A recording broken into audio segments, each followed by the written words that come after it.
بسم اللہ الرحمن الرحیم۔ واقدی رحمۃ اللہ علیہ کہتے ہیں کہ عرب ابھی گھوڑوں پر سوار ہو کر چلنے کا ارادہ ہی کر رہے تھے کہ دفعتاً انہیں نہر قلوب کی سڑک سے جو انطاکیہ کی طرف جاتی تھی ایک غبار اٹھتا ہوا دکھلائی دیا جو برابر ان کی طرف بڑھتا ہوا چلا آ رہا تھا۔ مسلمانوں کے چند سوار تفتیشی حال کے لیے اس کی طرف دوڑے۔ معلوم ہوا کہ روم کے پادریوں میں سے کوئی ایک بہت بڑا پادری ہے، اس کے ساتھ مال و اسباب کے لدے ہوئے 100 تاتاری گھوڑے اور ان کی حفاظت کے لیے 100 رومی جوان مسلمانوں کے شیرز میں داخل ہونے کا چونکہ اسے علم نہیں تھا اس لیے یہ آ رہا تھا۔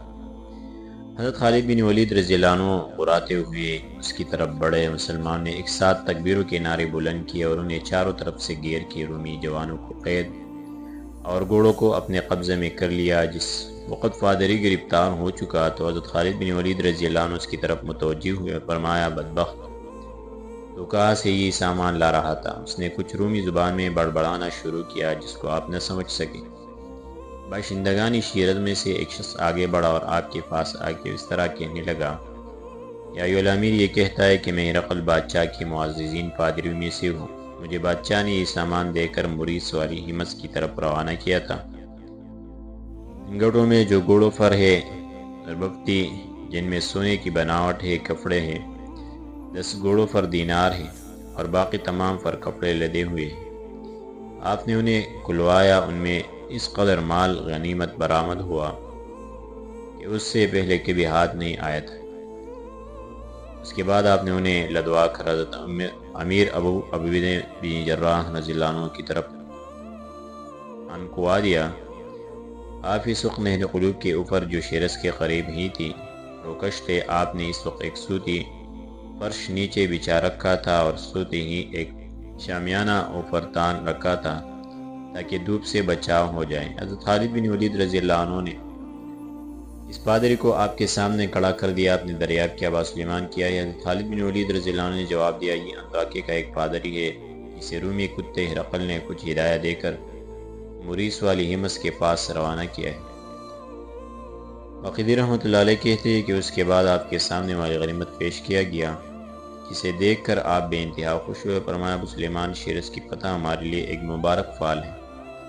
اس کے بعد آپ نے ترجمان کو بلا کر حکم دیا کہ اس پادری سے نافرمان رومی کتے ہرقل کے متعلق سوال کرے کہ اس نے کچھ جمعیت جمع کی ہے یا نہیں۔ ترجمان کے جواب میں پادری نے بیان کیا، ملک ہرقل کو دمشق، بالبک اور جوسی کی فتح ہو جانے کی خبر پہنچ چکی ہے، مگر ابھی یہ اطلاع نہیں ملی کہ ہمس کے اوپر بھی دعویٰ ہو چکا ہے، اور اسی لاعلمی کی وجہ سے اس نے مجھے ہدایہ دے کر والی ہمس کی طرف روانہ کیا تھا اور یادداشت میں یہ اطلاع دی تھی کہ میں عنقریب تمہاری مدد کے لیے لشکر تیار کر کے روانہ کر رہا ہوں۔ تم عربوں سے کس طرح جنگ میں پیچھے نہ ہٹنا۔ ملک ہرقل نے تمام ان لوگوں سے جو صلیب کے پرستار ہے اور انجیل کے پیروکار مدد اور کمک طلب کی ہے، اور ہر تثلیث کے بندے نے جیسے اوس، خالیہ، انگلستان، ارمینی، تقس، مغلیط، کرکھ، یونان، حلب، غزنی یا غزنین، رومت الکبریٰ اور حاملی صلیب نے اس پر لبیک کہہ کے آمادگی ظاہر کی ہے، اور وہ وقت بہت قریب ہے جب ہر طرف سے فوجیں امنڈ کے ٹڈی دل کی طرح ہرقل کے پاس جمع ہو جائیں گی۔ آپ ترجمان سے الفاظ سن کے ذرا متشوش ہوئے اور اس پادری پر اسلام پیش کیا۔ اس نے ترجمان سے کہا کہ تم اپنے سردار سے بیان کرو کہ میں نے نبی صلی اللہ علیہ وسلم کو رات خواب میں دیکھا، میں رات ہی ان کے ہاتھ پر اسلام لا چکا ہوں۔ اس کے بعد آپ نے ان مشرکوں سے جو اس کے ساتھ تھے اسلام لانے کو کہا، اور جس وقت انہوں نے انکار کر دیا تو ان کی گردنی مار دی گئی۔ اس کام سے فارغ ہو کر آپ نے ہمس کی طرف کوچ کرنے کا حکم فرمایا۔ ایک دستہ بطور مقدمۃ الجیش کے آپ کے آگے آگے جا رہا تھا۔ اس وقت یہ دستہ شہر کے قریب پہنچا تو اہل ہمس عربوں کے آنے سے اس وقت تک بے خبر تھے۔ اس نے پہنچتے ہی طاقت و تاراج کرنا شروع کر دیا۔ رومی شہر کی طرف لوٹے اور یہ کہتے ہوئے کہ مسیح کی قسم عربوں نے بدعہدی کی، دروازے بند کر لیے۔ مسلمانوں کا لشکر بھی پہنچ گیا اور اس نے ہمس کو چاروں طرف سے گھیر کے اس کی رسد بند کر دی اور چاروں طرف سے اس کے گرد ڈیرے ڈال دیے۔ ہمس کے اکثر آدمی اس وقت تجارت کے لیے گئے ہوئے تھے، بعض رسد کے سامان اور بعض متفرق کاموں کے واسطے دور دراز نکلے ہوئے تھے۔ حضرت عبید بن جراح رضی اللہ عنہ نے غلاموں کو بلا کر ہدایت کی کہ وہ متفرق راستوں، عام شاہراہوں اور چھپی ہوئی گاٹیوں میں معمور رہے، اور ہر وہ شخص جو غلہ اعمال تجارت ہمس کی طرف لے کر لوٹتا ہو اس کو گرفتار کر کے میرے پاس فوراً لے آئے۔ غلاموں نے اس طرح کرنا شروع کی۔ مریس و علیمس پر یہ بات نہایت شاق گزری، اور اس نے ایک مکتوب حضرت عبید بن جراح کے نام روانہ کیا، جس میں اس نے تحریر کیا تھا کہ اما بعد یا معاشر العرب، ہمیں تمہاری اس غداری اور بدعہدی کی خبر نہیں تھی۔ تم نے سامان رسد پر صلح کی تھی، ہم نے اسے بیچ دی، بیع شراء کی خواہش کی تھی، اسے منظور کر لیا، پھر نہ معلوم کس لیے نقضیات کرا دیا گیا۔ آپ نے اس کا جواب حسب ذیل الفاظ میں دیا: جن راہبوں اور پادریوں کو تو نے معاہدہ کرنے کے لیے بھیجا تھا انہیں میرے پاس بھیج دیں، تاکہ میں نے جن دفعات پر ان سے معاہدہ کیا تھا انہیں یاد دلاؤں، اور وہ تجھے جا کر بتلا دے کہ ہم نے بدعہدی اور نقضیات نہیں کیا ہے، اور نہ انشاءاللہ تعالی ہم سے کبھی ایسا ہوگا۔ مریس نے اسے پڑھ کر رہبان اور پادریوں کو جمع کیا اور بابی ہمس کھول کر انہیں حضرت عبید بن جراح رضی اللہ عنہ کی خدمت میں روانہ کر دیا۔ انہوں نے پہنچ کر آپ کو سلام کیا اور سامنے بیٹھ گئے۔ آپ نے فرمایا کہ کیا تمہیں یاد نہیں ہے کہ میں نے تم سے اس بات پر حلف اور عہد کیا تھا کہ میں تمہارے یہاں سے چلا جاؤں توقتی کی شام کے کسی شہر کو، خواہ و پہاڑی علاقہ میں یا سطحی فتح نہ کر لو، اور اس وقت تک ادھر کا رخ نہیں کرنے کا۔ اس فتح کے بعد مجھے یہ بھی اختیار ہوگا کہ میں تمہاری ہی طرف آ جاؤں یا کسی اور طرف چلا جاؤں۔ انہوں نے کہا مسیح کی قسم اس پر صلح ہوئی تھی۔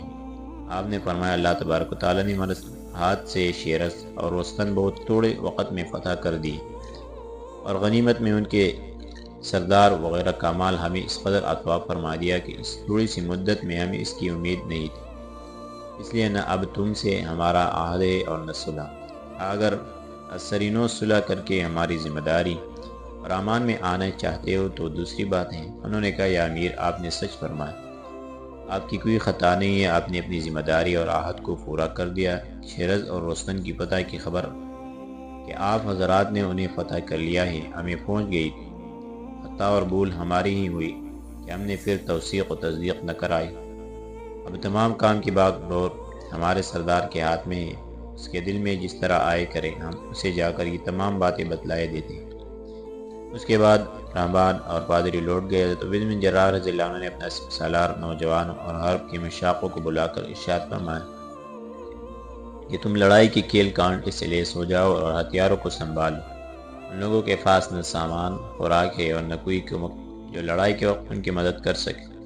تم اللہ تبارک و تعالیٰ پر بھروسہ کر کے انہی سے استعانت طلب کر کے میدان عمل میں اترا۔ مسلمان نے سن کر ہتھیار لگائے، نیز سنبھالے، اور شہر پناہ نیز اس کے دروازوں کی طرف دوڑ پڑے۔ ادھر اہل ہمت اپنے سردار کے پاس جمع ہوئے اور دریافت کیا کہ ان عرب کے بارے میں تمہاری کیا رائے ہے؟ اس نے کہا میری رائے میں ہمیں لڑنا چاہیے اور ان کے مقابلے میں کس طرح کا ذوق نہ دکھلانا چاہیے۔ انہوں نے کہا ہمارے شہر میں اتنا سامان اور دنوش نہیں ہے جو لڑائی کے وقت رسد وغیرہ کے کام آ سکے۔ ان عربوں نے پہلے ہی صلح کے متعلق اس کی قید لگا دی تھی کہ ہمیں 5 روز کی خوراک دے دیجیے، اور ہم نے جمع کر کے ان کے حوالے کر دی تھی۔ ہمیں ان کے اس ہیلے اور مکر و فریب کی خبر نہیں کہ سامان رسد سے ہمیں خالی ہاتھ کر کے پھر ہم پر چڑھائی کر دی جائیں گی۔ اس نے کہا اپنے دشمن سے اتنی عاجزی تمہاری شایع نشان نہیں، اور پھر جب کہ ابھی تک نہ تم میں سے کوئی قتل ہوا ہے، نہ کسی کو زخم تک پہنچا ہے، اور نہ کوئی کسی قسم کی دوسری مصیبت آئی ہے، پاکوں سے تم ابھی نہیں مرے، ایک وقت کا غر تک نہیں ہوا اور تم فردوکا سے چڑھائے ہیں۔ اگر شیر فنا میں داخل ہونا چاہے تو چونکہ شیر فنا کی دیوار پر تھوڑے آدمی بھی نیچے والوں کو کافی ہوتے، اس لیے تم کبھی انہیں یا داخل نہیں ہونے دے۔ پھر گھبراہٹ کس بات کی ہے؟ میرے مکان میں اس قدر سامان رسد ہے اور جمع کہ اگر لڑائی نے طول بھی کھینچ لیا تو تمہیں مدت دراز تک کافی ہوگا۔ نیز علاوہ اس کے ہرقل بادشاہ بھی تمہاری طرف سے کس طرح غافل نہیں ہو سکتا، اسے بہت جلد تمہاری خبر پہنچ جائے گی اور وہ فوراً سنتے ہی تمہاری مدد کے لیے لشکر روانہ کر دے گا۔ وقت رحمۃ اللہ علیہ کہتے ہیں کہ اس کے یہاں ایک بہت بڑی کھیتی تھی جو غلہ سے پھر رہا کرتی تھی، اور نے اسے کھول کر باشندگان حوض پر اس طرح تقسیم کرنا شروع کیا جس کی وجہ سے انہیں ذرا اطمینان ہوا۔ یہ سردار ہر صغیر و کبیر کو اس بقایا دین میں برابر تقسیم کرتا رہا۔ اہل ہمت نے آ کر لے جانا شروع کیا، حتیٰ کہ اس روز کی نصف تقسیم ہو گئی۔ تقسیم کے بعد اس سردار نے ان سے کہا، میں نے جو کچھ آپ کو دیا ہے اس پر 3 روز قناعت کی جائے اور اپنے دشمنوں سے حتی المقدور لڑنے کی کوشش کو کام میں لایا جائے۔ یہ کہہ کر اس نے لشکر کے تیار ہونے کا حکم دیا۔ جو اس کا حکم فاتح سربکف ہو کر اس کے سامنے آ کھڑا ہوا۔ اس نے اس لشکر میں سے اولادی نرازہ عمالقہ کی 5000 جوان، جن کی وہاں کوئی برابری نہیں کر سکتا تھا، منتخب کیے۔ ان میں 1000 قبیلے مذبحہ و ملکیہ کے آدمی بھی شامل تھے۔ انہیں منتخب کر کے اس نے اپنے دادا جرجیس کا اسلحہ خانہ کھولا اور اس میں سے انہیں زرہ، جوشن، تلواریں، خود تیر کمانیں اور لاٹھیاں تقسیم کی۔ لڑائی پر برانگیختہ ان کے دلوں میں جوش بھرا اور ہرقل بادشاہ کی فوجوں کی مدد اور حکومت کا وعدہ کر کے انہیں لڑائی کے لیے پوری طرح تیار کر دیا۔ اس کے بعد فادری اور رہبانوں کو بلا کر کہا کہ آپ حضرات خشوع و خضوع کے ساتھ مسیح علیہ السلام سے دعا کریں کہ وہ عربوں پر ہمیں فتح بخشے۔ کہتے کہ فادری اور رہبان ایک بہت بڑے کنیسہ میں، جس کا نام کنیسہ جرجیس تھا اور جو وہاں منزل جامع یعنی جیسے مسجدوں میں جامع مسجد شمار ہوتا تھا، داخل ہوئے۔ عبادات کے مضامیر سامنے رکھے، خلوص دل کے ساتھ کلمہ کفر کی مناجات شروع کی اور مسیح کے حضور میں آہذاری کے ساتھ تمام رات روتے چیختے چلاتے رہے۔ صبح ہوئی تو مورث کنیسہ میں آیا، تقرب الی المسیح کی درخواست کی اور پادریوں نے اس کی خواہش کے مطابق اپنے مذہب کے موافق اس پر نماز جنازہ ادا کی۔ اس کے بعد یہ اپنے گھر میں آیا، جہاں اس کے سامنے خنزیر کا بونا ہوا گوشت پیش کیا گیا۔ جس وقت یہ اسے کھا چکا تو ایک سونے چاندی کی صراحی میں شراب لائی گئی اور اس نے اسے اس کثرت سے پیا کہ اس کی آنکھیں نشے میں بالکل مخمور ہو گئے۔ اس کے بعد اس نے ریشم کا ایک کپڑا جس میں اون اور چرم کا دوہرا حاشیہ لگا ہوا تھا پہنا، اس کے اوپر سونے کی زرہ پہنی، گردن میں یاقوت کی صلیب لٹکائی، ہندی تلوار گلے میں حمائل کی اور ایک نہایت عمدہ گھوڑے پر سوار ہو کے قصری عمارات سے نکل کر بابی رستم کی طرف چلا۔ بڑے بڑے رومی جانباز اور فوجی افسر اس کے جلوس میں ہوئے۔ ہمس کے تمام دروازے کھول دیے گئے اور رومیوں کا ایک جمع غفیر اور اہل ہمس کی ایک خلقت کسی اپنے اپنے نشان اور صلیبوں کو لیے ہوئے شہر سے باہر نکلے۔ مریض 5000 رومیوں کا لشکر لیے ہوئے ان کے آگے آگے ہوا اور یہ زرہ پوش اس کے پیچھے پیچھے شہر سے باہر نکلے۔ مریض نے انہیں باقاعدہ کھڑا کیا اور ان کی صفیں مرتب کر کے خود ان کی کمان ہاتھ میں لی۔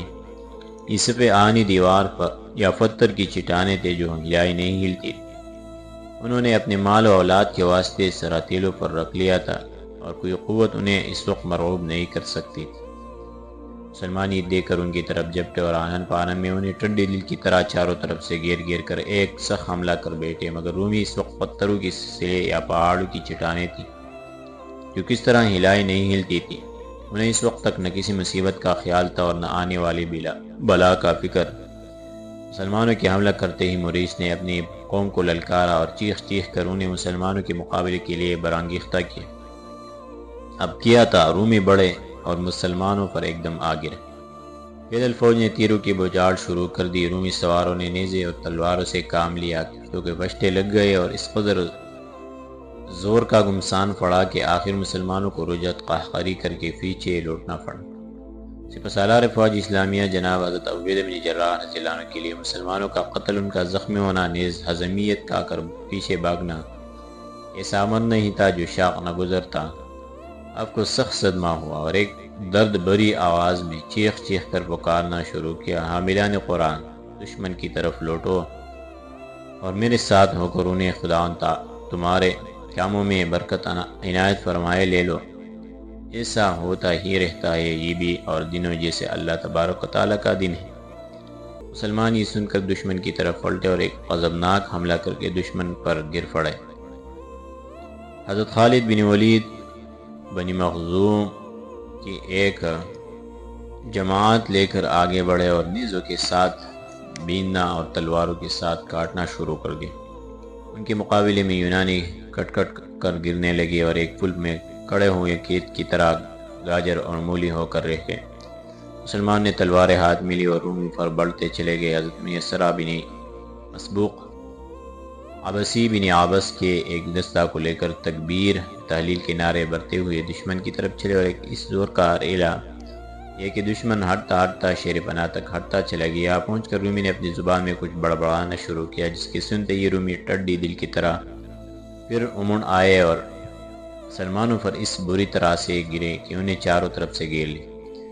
سوار ان کے مقابلے پر ہوئے پیدل فوج نے تیروں سے ترکش خالی کرنے شروع کیے، ڈال اور زروں کے اندر بدنوں کو چھپا لیا، اور باقی لٹ بند اپنے اپنے حرب ہلاتے ہوئے سر پھوڑنے کو تیار ہو گئے۔ اس کے بعد کیا ہوا انشاءاللہ آگے درس میں ذکر کریں گے۔